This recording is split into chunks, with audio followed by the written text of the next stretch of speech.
Nous sommes soldats, soldats, combattants pour Christ. Pour Christ, au nom de Jésus, nous conquérons. Nous sommes vaillants, Vaillants, c'est de la parole. La parole au nom de Jésus, nous conquérons. Nous sommes vaillants, Vaillants, décidés à dessein. Adversaire au nom de Jésus, nous conquérons. Nous sommes vaillants, Vaillants, décidés à dessein. Adversaire au nom de Jésus, nous conquérons. Quels qu'ils soient les effets, Nous conquérons au nom de Jésus, nous conquérons. quels qu'ils soient les menaces, Nous conquérons au nom de Jésus, nous conquérons. quels qu'ils soient les mensonges, Nous conquérons au nom de Jésus, nous conquérons. quels qu'ils soient l'adversité,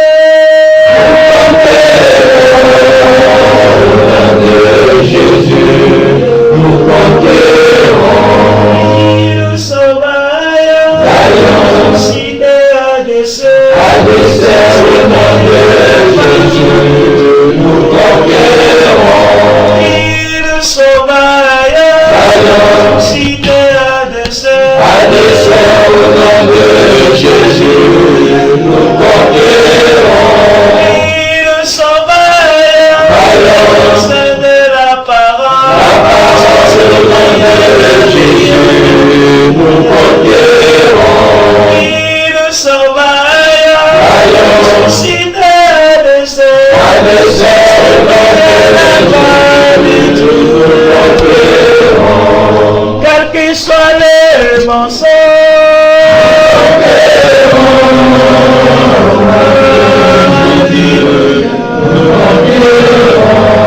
quels qu'ils soient les menaces,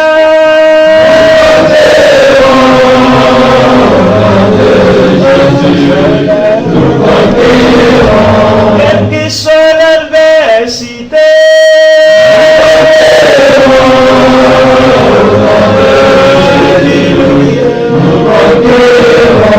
quelles que soient les persécutions. Nous sommes avec Marc Cohen. Marc Cohen, bonsoir. Bonsoir. Alors Marc Cohen, vous êtes métaphysicien. Oui, entre autres. Vous êtes actuellement sur des recherches assez précises. Ça tombe bien, on fait une soirée sur les implants, qu'ils soient terrestres ou extraterrestres. En tout cas, il y a des pistes à suivre. Et vous, actuellement, vous êtes attardé sur les cartes d'identité. Oui, je suis spécialisé dans toute forme d'implant, mais là, ce sont les cartes d'identité qui me passionnent en ce moment. Alors, qu'est-ce qu'on peut trouver sur une carte d'identité qu'on ne connaît pas, à part la photo, la date de naissance? Qu'on ne connaît pas, plein de choses, mais en l'occurrence, dans la photo est scannée. C'est une photo scannée. C'est pas une photo en relief qui a été collée ou agrafée, comme ce fut le temps dans les anciennes cartes d'identité. C'est-à-dire que la carte d'identité nationale, elle est la photo. Donc dans la photo, à la hauteur de la gorge, on y trouve une espèce de puce. On peut voir ça sur toutes les cartes? Toutes les cartes d'identité nationale norme CE. D'accord, donc une espèce de puce, ça vous a intrigué. Vous avez décidé d'en savoir plus sur cette puce. J'ai décidé d'investiguer par moi-même. Alors, donc enlever cette puce, c'est difficile, ça nécessite beaucoup de travail? Oui, quand même. Oui. Oui, pour ne pas l'altérer. De quelle manière avez-vous étudié cette puce? En microscopie électronique et en mesure biophysique. Donc en grossissant en gros à combien de fois? L'idéal, le grossissement idéal pour commencer à voir, c'est 300 fois. Mais je suis allé jusqu'à 4000 fois. Et qu'avez-vous trouvé? Un sillonnage. Un sillonnage de raies bleues dont la matière est organique. Elle est semi-organique et semi-minérale. Pour l'instant, je suis encore dans des recherches. Je ne peux pas dire vraiment comment c'est composé. Mais c'est étrange, ça je peux le dire. Est-ce que c'est quelque chose que vous connaissiez déjà? Non. Et pourquoi est-ce si étrange? pour plusieurs raisons. Une photo, c'est une image. Une image, c'est un représentant de la personne. Une photo est une image, elle représente la personne parce qu'à l'intérieur de la photo, dans un intérieur bien entendu métaphysique, mais néanmoins existant, il y a le corps éthérique. Donc, là où ça devient très étrange, c'est que le corps éthérique est investi de cette espèce de corps étranger. Alors ces organismes que vous avez trouvés sur ce qu'on appellera une puce, est-ce que ce sont des organismes connus? Le symbole de ces organismes à l'intérieur, c'est du déjà vu ou est-ce Non. que c'est tout nouveau pour vous? Absolument pas.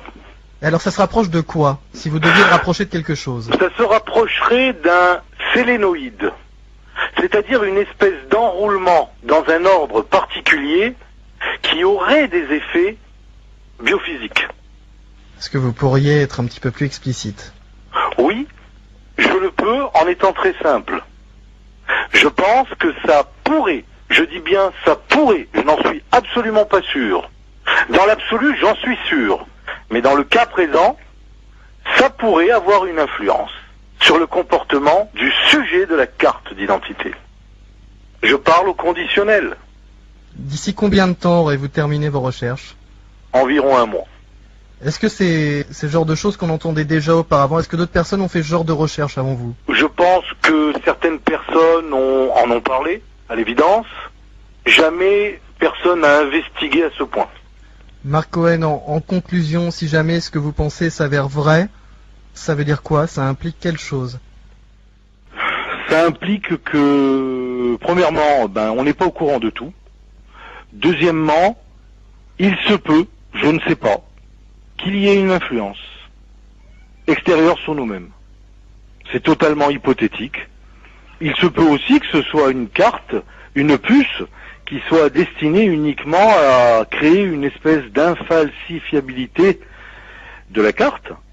Mais je trouve étrange l'endroit où elle est posée. Et en tout état de cause, du moment qu'elle est posée là, elle a une influence. Donc je pense que s'il n'y a aucun effet subversif de la part des créateurs de la carte, il serait préférable qu'elle soit déportée de la photo. Voilà, là-dessus je suis très clair, ça ne souffre d'aucun commentaire. Alors Marc Cohen, nous n'irons pas plus loin en attendant la fin de votre étude, de vos examens. Très bien. Et on se retrouve d'ici un mois sur cette antenne pour faire un bilan? Avec plaisir. Ou peut-être pour lancer une nouvelle aventure? Avec plaisir.